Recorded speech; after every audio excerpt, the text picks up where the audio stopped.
শাওন শাওন করে আমি চিল্লাচ্ছি, শাওন কি হয়েছে তোমার, কিন্তু ও অচেতন হয়ে পড়েছিল। তারপরে লোকজনদের ডাকলাম। বিশ্বাস করেন ভাইয়া, এখানে আমাদের এত বেশি খারাপ লাগছিল, ব্রিজের ওপর থেকে সবাই এভাবে উকি মেরে দেখছে, আমি আর রাত ছাড়া নিচে কেউ যায় নাই। আমি আবার কিছুক্ষণ যখন আগাচ্ছি, আগানোর পরে ওকে আবার বলি যে শাওন আসো, তখন আর আবার ডিসকানেক্ট হয়ে গেছে, তখন ওর সাথে আমরা যোগাযোগ করতে পারছি না অলরেডি। কিন্তু সেটা বেশিক্ষণ সময় না। একটু সামনে গেছি যখন আমি স্পিড ব্রেকার পাইছি, প্রথমে 3টা একসাথে, তারপরে আবার 3টা, পরেরটাতে হচ্ছে পরপর 2টা স্পিড ব্রেকার থাকে। তো আমরা প্রথম 2টা পার করে আমি বলছি শাওন আসো, সামনে কিন্তু স্পিড ব্রেকার স্লো করো। আমাদের গাড়ি মনে হয় আমারটা 60 থেকে 65 এরকম স্পিড ছিল। তো ও আর কোনো কথাই বলে না। তারপরে এইভাবে যেতে যেতে আমরা মনে হয় 2-4 মিনিট কোনো যোগাযোগ হয় না, আমি মনে করছি তাহলে সামনে যে আবার কানেক্ট করে নিব। এভাবে সামনে আগাই, আগানোর পরে ওর ভিতরে ওর ফোনে একটা ফোন আসে, মানে পিছনে যে বাইকটা থাকে 2টা 5-এ কল আসে, 5 বা 7। তো কল আসার পরে আমাকে শুধু বললো যে আপু তাড়াতাড়ি আসেন, বাইক পড়ে গেছে, জ্ঞান নাই। তো আমি বুঝতে পারি না যে বিষয়টা কি, তাহলে আমি ওকে বললাম তাড়াতাড়ি ব্যাক করো। তো ব্যাক করে আমরা ব্রিজ দেখতে পাই। ব্রিজে আমি আমার শাওন সোহাগকে খুঁজতেছিলাম যে আমার শাওন সোহাগ কই আর বাইক কোথায়।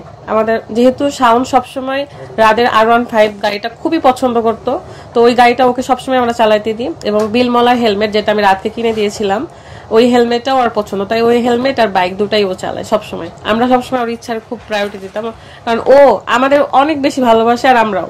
তো যাই হোক, আমি তখন খুঁজে বেড়াচ্ছি যে আমার 2 ভাই কই আর বাইক কোথায়।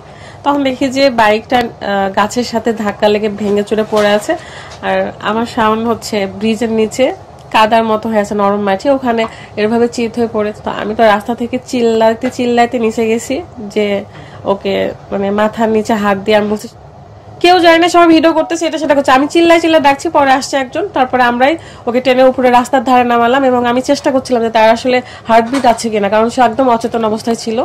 তখন ওর বুকে আমি বারবার মাথা দিচ্ছিলাম আর বলছিলাম যে একটু হার্টবিট জাস্ট আমি শুনতে পাইছি হালকা করে, ধুক ধুক ধুক ধুক ধুক ধুক এরকম ছিল আওয়াজটা হালকা। তো আমি ওটা এখনো শুনতে পাই।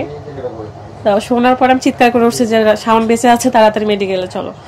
আর ও তো জানরে জানরে করছে, পাগল হয়ে গেছে। তারপরে রাস্তায় যাচ্ছিল একটা অ্যাম্বুলেন্স, সেই অ্যাম্বুলেন্সকে থামায় আমি শাওনকে উঠাইলাম, উঠায় আমি সোহাগ আর শাওন চলে গেলাম হসপিটালে।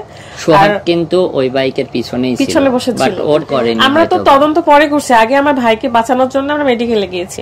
পরে আমার ভাই দেখছি যে সোহাগ হচ্ছে হাঁটতে পারতেছে না, নড়তে পারছে না, কানে শুনতে পায় না।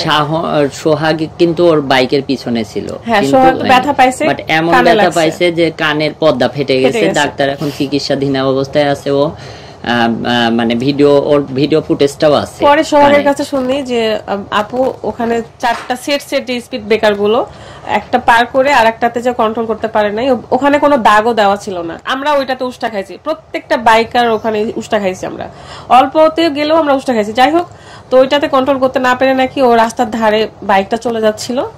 যাওয়ার পরে ওই যে থাকে না অ্যালার্ট দেওয়া থাকে যে সাবধান সামনে, এরকম ওই লোহার সাথে ফার্স্টে বাড়ি খাই।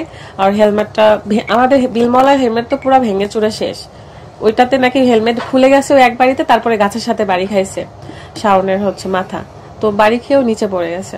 তো যাই হোক, আমরা মেডিকেলে যেয়ে তো ডাক্তার বলে দিল যে ওরা জীবন নাই। তারপরে ঘটনা তো সবাই আপনারা জানেন। এখন বিষয় হলো সবাই আমাকে দোষ দিচ্ছে। এখন দেখেন, আমিও তো নিজে